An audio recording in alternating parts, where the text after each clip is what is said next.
I thought there was like a climate emergency. Haven't we been told there's a climate crisis? Haven't we been warned that we only have a few short years to save the planet? Didn't the Secretary-General of the United Nations tell us we're on a highway to climate hell? And of course, you'll remember in 2023, he said this. The era of global warming has ended. The era of global boiling has arrived.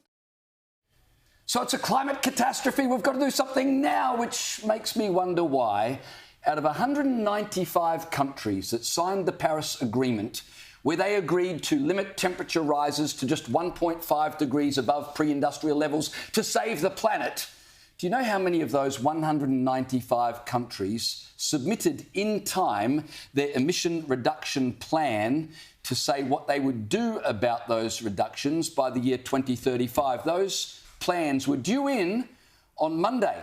195 countries have committed to this. 10 countries got their plans in. 185 out of 195 countries, they're just a bit late, haven't got around to it. You know, technical difficulties, some economic problems. It's coming, it's in the mail. A dog ate my homework. 95% of the countries that signed up to the Paris Agreement didn't bother getting in their latest report that they all promised they would on Monday. The thing that gets me about this is you and I are told we can't eat meat, we've got to eat bugs, we can't drive V8s anymore, we've got to drive these electric things, and on it goes to save the planet. And our politicians demanding all of this from us, they can't even get their reports in on time, which begs the question, how much do they even really believe this stuff? Of the 10 countries that managed to submit their reports, the US got theirs in, but only because it was done while Joe Biden was still the president. But those that didn't, China, the biggest emitter in the world, they didn't bother submitting their report. India, the third biggest emitter in the world, they didn't bother. But Caleb and Liz, guess what other country of those 185 countries that didn't bother? Guess another country on that list of recalcitrants who haven't quite got their homework in yet. Australia. Could it be one Australia? Yes. Hey!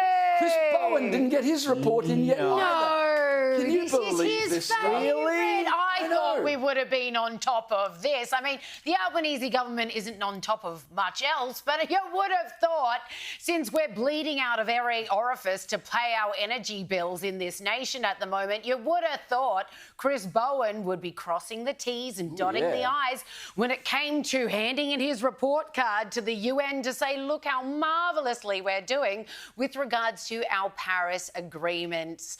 Like, now that the US has pulled out of this thing, it is such a waste of time. How are you collectively going to ensure that the temperature doesn't rise by 2 degrees instead of 1.5 degrees? How are you going to do that when the second biggest emitter in the world has been like, you know what, we're not participating in this BS anymore? And not only have they pulled out of the Paris Agreement, but Trump is absolutely delivering on his drill, baby, drill promise.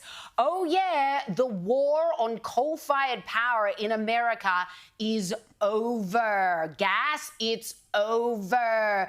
Trump loves fossil fuels, and we'll get to more from his US Energy Secretary, Al Gore's worst nightmare, in a bit. But when you have the biggest military might on the face of the planet, the head honcho of the Western world say, we're not playing this game anymore, we don't give a toss, and not only are we withdrawing, we are putting pedal to the metal with regards to fossil fuel production in this country. All we care about is cheap energy. No wonder 185 countries are just like, you know what, sod it. Nothing we can do is going to make up for that anyway. Well, the reason we're bleeding out of every orifice, as you say, Liz, is because Chris Bowen has rogered us so hard with his pursuit of renewable energy. He's been on top of something. It's just not getting this report in. They don't call him Casanova Bowen for nothing. I've got to go off on a small tangent. I don't know how I feel about this illustration, but okay. James, because you mentioned V8 cars before, and I was sitting here having a little moment, and I'm sure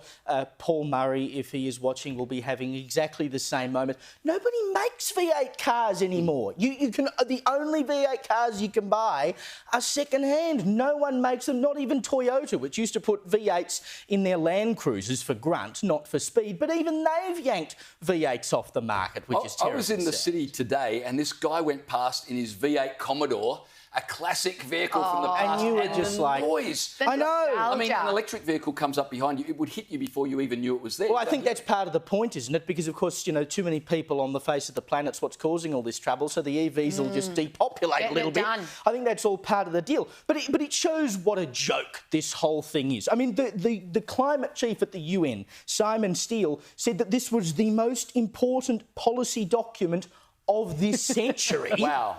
And only 10 of 195 actually bothered to get it in. That's how important they clearly think it is. Or, more to the point, it proves that no one has obeyed the rules that they themselves set down. And this is the problem with the Paris Accord. I mean, you know, we go, oh, well, we couldn't possibly pull out of it because, you know, we've got to do the right thing by the world. But clearly the rest of the world is not doing the right thing by itself. So why would we be foolish enough to go along with this when clearly no one else is going along with it? It's not worth the paper it's written on. And, of course, when you're part of the Paris Agreement, you can't revise your targets down. You're only allowed to revise your targets up. But, again, what does it matter? Because we've got the targets. We know we're not going to meet them. Everyone in the energy sector has known that we're not going to meet our net zero targets for 2030. So we're certainly not going to meet the targets for 2035, and clearly no other country thinks they can as well.